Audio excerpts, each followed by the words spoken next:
Bonjour, je suis Sylvie de la Société d'histoire de Mascouche. On continue nos marches dans différents quartiers de Mascouche.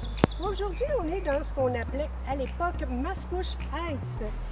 Voyons un petit peu son histoire avant de voir un peu les noms de rues. En 1913, Harry Joy ainsi que la Terrebonne Gardens and Land Company ont acquis des centaines d'arpents de terre boisés du coteau de Mascouche, ici désigné comme les terres de Phelan. Le but étant de créer un lieu de villégiature à l'intention des anglophones de classe moyenne de Montréal. On appelait ce quartier ici Terrebonne Heights parce que plus souvent qu'autrement, les gens arrivaient de Montréal, passaient par Terrebonne et arrivaient ici. Et les premiers résidents du secteur sont devenus ici, à cet endroit, dans les années 1900, ont construit les premiers chalets d'été. Ils étaient sur les hauteurs de Terrebonne, donc ils appelaient ça Terrebonne Heights. Monsieur Aimé Despatie du Journal de la Revue écrivait: « On nous a raconté que tous ces gens-là croyaient s'installer dans Terrebonne et qu'ils ont été détrompés chez le notaire. Ils ont fondé Terrebonne Heights dans la paroisse de Mascouche et le nom est resté. » À partir des années 1940 et 50, avec l'amélioration des routes, plusieurs chalets ont été bâtis et graduellement convertis en résidences permanentes. Bien organisée, la communauté anglophone va s'y prendre à 3 reprises pour tenter de devenir indépendante, se détacher de Mascouche. Ça ne fonctionne pas. Il y aura un exode de plusieurs familles anglophones vers d'autres provinces canadiennes avec l'élection du Parti québécois en 1976 et la tenue d'un référendum en lien avec la souveraineté association entre le Québec et le Canada. C'est aujourd'hui un quartier majoritairement francophone. Nous parlerons des rues Brampton, Rawlinson et Ellis. Allons-y.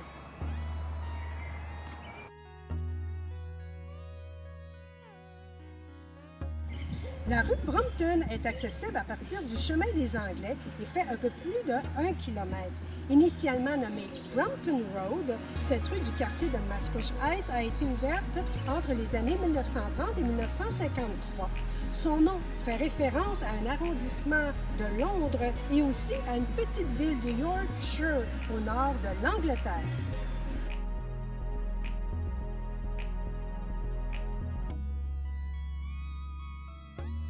Vous pouvez emprunter la rue Rawlinson à partir du chemin des Anglais. Elle fait plus d'1 kilomètre et c'est la rue qui est juste en face de l'école primaire Pinewood.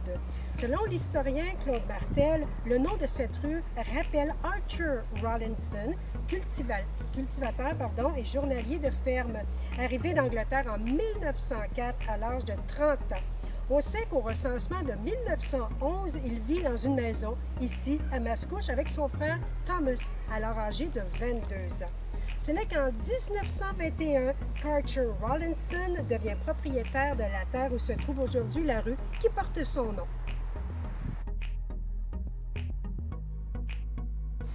Nous sommes ici sur la petite rue Ellis, E-L-L-I-S, accessible par le chemin des Anglais. Elle fait à peine 120 mètres. Elle est juste à côté de la rue où il y a le stationnement des autobus scolaires. Cette rue a été ouverte vers le milieu des années 1940. Elle rappelle Joseph Edward, dit Eddie Ellis. Monsieur Ellis était un garagiste et fondateur de la compagnie de transport scolaire Eddie Ellis, devenue en 1991 les autobus Thermont, puis maintenant Transco Mascouche, une filiale de First Student Canada. M. Ellis a été très impliqué dans sa communauté en étant notamment vice-président fondateur de la Légion canadienne numéro 120 de Terrebonne Heights en 1945 et conseiller municipal de Mascouche de 1956 à 1966.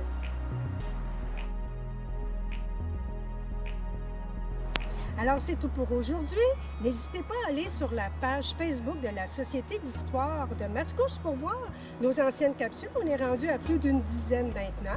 Et par le fait même, si vous voulez savoir la définition de votre nom de rue, écrivez-nous un petit mot. Alors, à la prochaine!